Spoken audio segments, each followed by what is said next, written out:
ये पूरा का पूरा खेल जो है ये पूंजीवाद का खेल है, यानी कि कैपिटलिज्म का।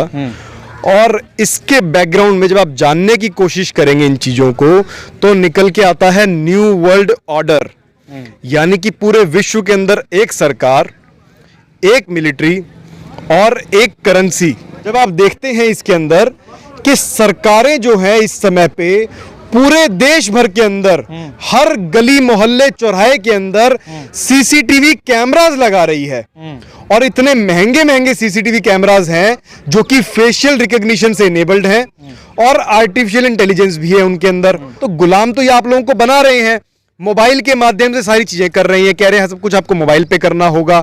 अगर आपके पास मोबाइल नहीं है तो आपके साथ क्या हो सकता है वो मैं आपको अब खुद दिखा देता हूं।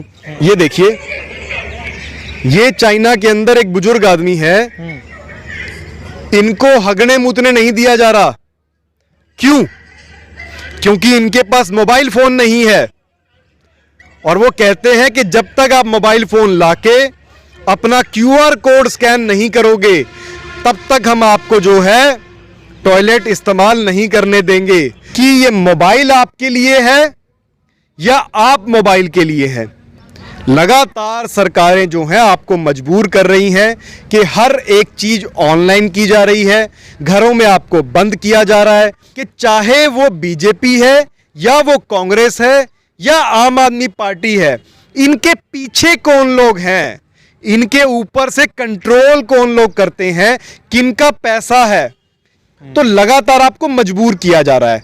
तो ये गुलामी नहीं है तो और क्या है।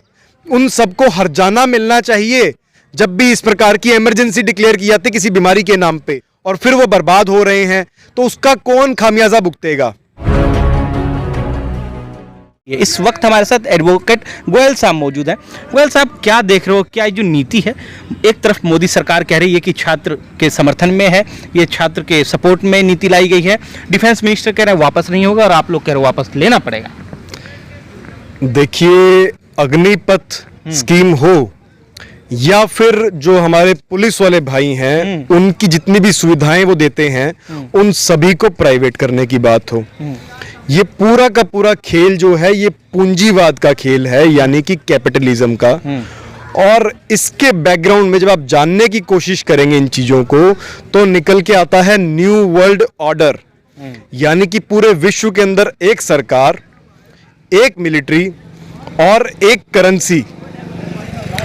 उसी का एक जो छोटा सा आप कह सकते हैं एक पहलू जो है वो है, चाहे वो हाथों में जो लगा रहे थे वो रॉकेट, वो या फिर ये अग्निवीर, इसके माध्यम से ये जनता के पैसे से लोगों को ट्रेन करके हमारे युवा जिनके अंदर की राष्ट्र को लेके भावना है और जो सोचते हैं कि हमने अपने राष्ट्र की मदद करनी है, राष्ट्र की सेवा करनी है, हमने देश की भावना वाले युवाओं को वो लोग इस्तेमाल करेंगे, उनको जनता के पैसे से ट्रेन करके बाद में जो है उन पूंजीपति घरानों के पास, चाहे वो उनको चौकीदार बना दें, चाहे वो उनके लिए सिक्योरिटी गार्ड बना दें।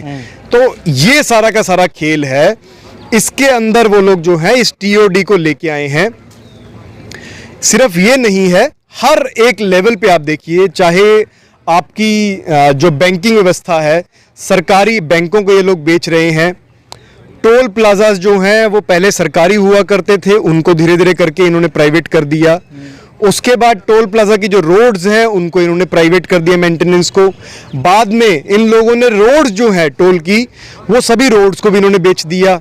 जहां एक तरफ सरकार कहती है कि हमारे पास पैसा नहीं है और हम लोग जो है कटौती करना चाहते हैं, वहीं दूसरी तरफ सरकारें जो हैं ये नहीं बताती आपको कि एमपी एमएलए जो हैं उनको कितने भत्ते मिलते हैं, उनको कितनी पेंशन्स मिलती है, एक बार इलेक्ट होते हैं तो कितनी बार मिलती है, 2 बार होते हैं तो दोबारा मिलती है कि नहीं मिलती है, वो लोग आपको ये बात नहीं बताते।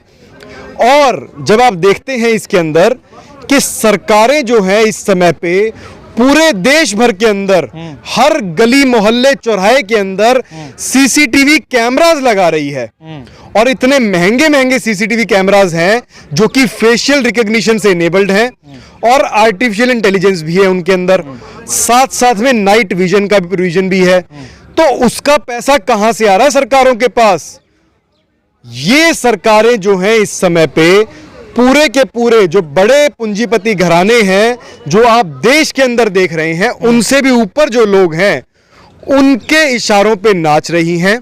नरेंद्र मोदी नाच रहे हैं। देखिए, मैं ये नहीं कहूंगा कि अकेले नरेंद्र मोदी की बात है ये।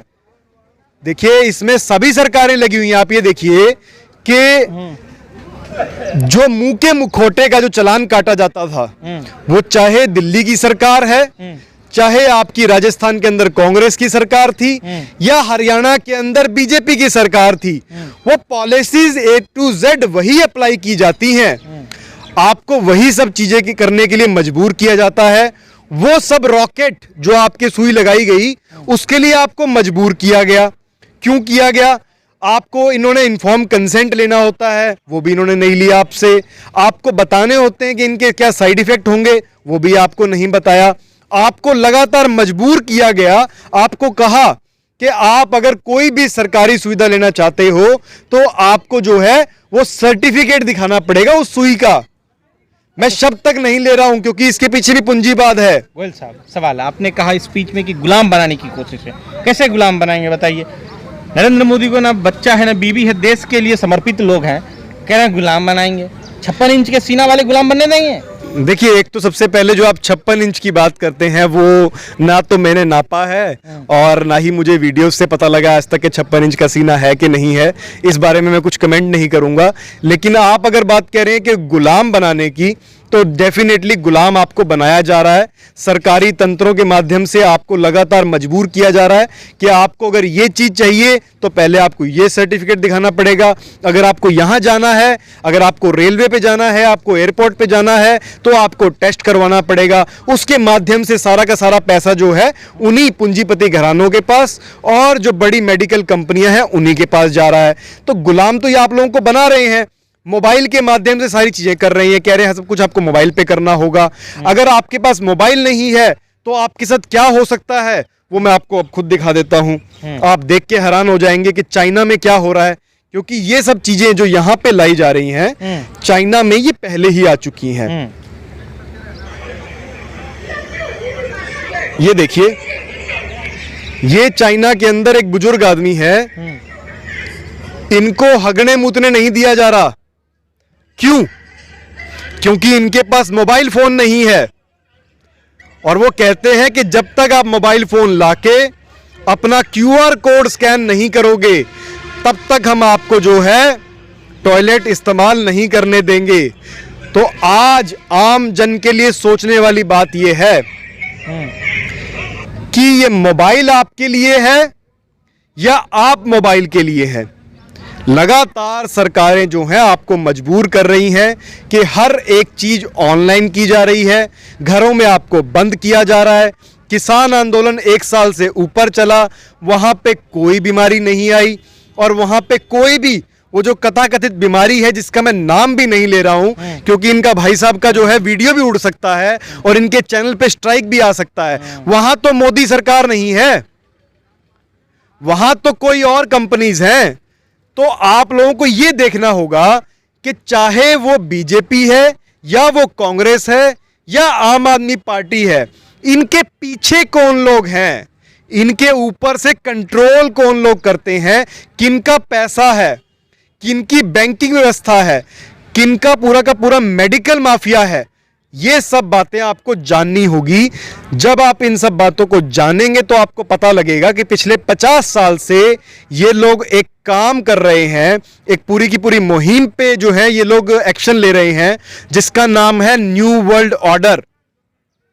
उस न्यू वर्ल्ड ऑर्डर के तहत ये सब कुछ किया जा रहा है और आने वाले समय के अंदर आप देख रहे होंगे, अभी भी ऐसा हो रहा है कि आपको कहा जा रहा है कि कोई फलानी बीमारी आ गई, कभी बंदरों की बीमारी आ गई, कभी कोई दूसरी बीमारी आ गई जिसमें हाथों पे कोई निशान बन गए। तो इस प्रकार से जो पहले रॉकेट लगाए जाएंगे उसके जो साइड इफेक्ट होंगे वो कहेंगे नई बीमारी आ गई, फिर उसके बाद आपको नए रॉकेट लगाए जाएंगे। तो लगातार आपको मजबूर किया जा रहा है। तो ये गुलामी नहीं है तो और क्या है? नरेंद्र मोदी के डंका बज रहा है भारत का विदेशों में। देखिए, विदेशों में डंका बज रहा है नहीं बज रहा मेरे को उससे कोई मतलब नहीं है, लेकिन आम आदमी का ना भांडे ना फूट जाएं और आम आदमी जो है सड़कों पे आके बेचारा रो रहा है इस समय पे, ना उनके पास खाने को पैसा है। छोटे छोटे जो घराने हैं जिनके बिजनेस चलते थे, उन सभी बिजनेसेस को, स्मॉल एंड जो मीडियम बिजनेसेस थे, उनको पिछले 2 साल के अंदर भयंकर नुकसान हुआ है। उनकी भरपाई कौन करेगा? जबकि सरकार ने जो है डिजास्टर मैनेजमेंट एक्ट लगा रखा था और उस डिजास्टर मैनेजमेंट एक्ट के सेक्शन 12 और एपिडेमिक एक्ट के सेक्शन 2 के तहत उन सबको हर्जाना मिलना चाहिए जब भी इस प्रकार की इमरजेंसी डिक्लेयर की जाती किसी बीमारी के नाम पे, लेकिन वो तो नहीं मिला उनको और फिर वो बर्बाद हो रहे हैं। तो उसका कौन खामियाजा भुगतेगा? आम जनता। चलिए, बहुत बहुत शुक्रिया।